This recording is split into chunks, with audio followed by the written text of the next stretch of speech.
नमस्कार दर्शक बंधु आज किसी गुरुत्वपूर्ण खबर चैनल नुआ थे चैनल को सब्सक्राइब करेंगे लाइक करेंगे डेरी नक आज गुरुत्वपूर्ण खबर पर नजर पकाइबा।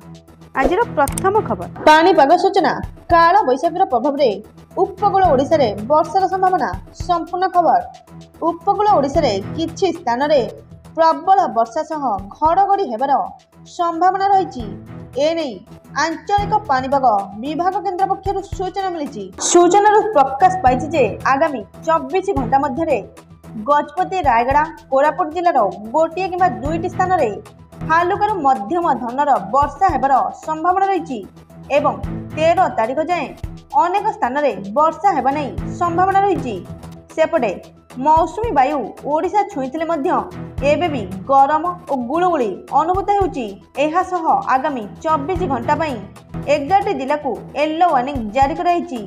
बालेश्वर भद्रक जाजपुर केन्द्रापड़ा कटक जगतसिंहपुर पुरी खोर्धा नयागढ़ गजपति और गंजाम जिला को तापमात्रा 40 रु 45 डिग्री पर्यंत तापमात्रा वृद्धि हो पारे। विशेषकर पश्चिम ओडिशा रे प्रचंड ताती को उपकूल रे गुलुगुली कलबल करुची। तेबे आहुरी 4 दिन पर्यंत एही स्थिति लागी रहिबा नै सूचना रही भुवनेश्वर आंचलिक पाणीपाग विभाग केन्द्र। परवर्ती सूचना चाषी प्रथम दरखास्त संपूर्ण खबर शपथ ग्रहण पर चाषी प्रधानमंत्री प्रथम दस्तखत होईची। नरेंद्र मोदी तृतीय पाली सरकार बड़ निष्पत्ति नहीं शपथ ग्रहण कर 16 घंटा पर चाषी प्रधानमंत्री मोदी प्रथम दस्तखत पीएम किसान निधिर 17तम किस्ती प्रदान निर्देशनामा 9.3 कोटी चाषी को मिल प्राय 20,000 कोटी। एही अवसर में प्रधानमंत्री कहते जे आम सरकार किसान कल्याण प्रति संपूर्ण भाव समर्पित। आगामी समय कृषक एवं कृषि क्षेत्र अधिकरू अधिक कार्य करा जिवो, जहाँकि रविवार संध्यारे राष्ट्रपति भवन में आयोजित भव्य समारोह में देशर प्रधानमंत्री भावे शपथ नहीं नरेंद्र मोदी। प्रधानमंत्री भावे कार्यकाल आरंभ कर प्रथम दिन देशर कोटी कोटी चाषी को बड़ भेटी देइछन्ती प्रधानमंत्री नरेंद्र मोदी, जहाँकि सूचना मिली। परवर्ती सूचना पेट्रोल और डीजेल नुआ मूल्य जारी संपूर्ण खबर भुवनेश्वर बढ़ला पेट्रोल दाम। भुवनेश्वर आज पेट्रोल दर 101 टंका 50 पैसा रही।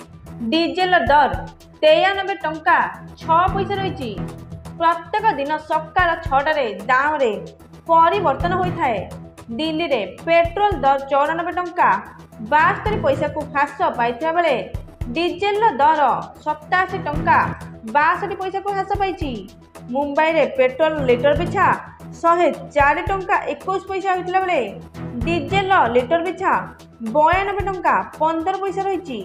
सेहीपरि कालकाटा रे पेट्रोल दर 103 टंका 94 पैसा थिला बेले डीजेल दर 90 टंका 76 पैसा रही। चेन्नई रे पेट्रोल दर 100 टंका 75 पैसा रही बेले डीजेल मूल्य 92 टंका 34 पैसा रही, जहाँकि सूचना मिली।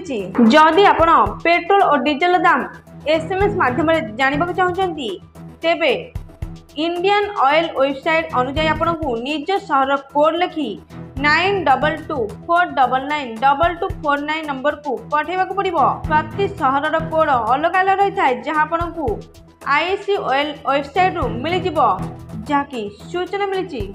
परवर्ती सूचना ई श्रम कार्ड रे मिलिबो 1000 टंका संपूर्ण खबर 1000 टंका पई आसिला पेमेंट लिस्ट। ई श्रम कार्ड धारक को प्रति मासरे बैंक अकाउंट रे 1000 टंका लेखाए जोगाई दि जाउची। एथिपाई निर्दिष्ट समय अंतराल मध्य सरकार लिस्ट जारी करि आछंती। ई श्रम कार्ड लिस्ट किभली चेक करिवे किपरि डाउनलोड करिवे आपण माने जानिबा निहाती आवश्यक। ई श्रम कार्ड पई केतेक निर्दिष्ट दस्तावेज आवश्यकता रहिची। निकटस्थ जनसेवा केन्द्र को जाई आधार कार्ड मोबाइल नंबर दे ई श्रम कार्ड पई आवेदन करि परिबे, जहाँकि सूचना मिली। ए थिला आज किछि गुरुत्वपूर्ण खबर।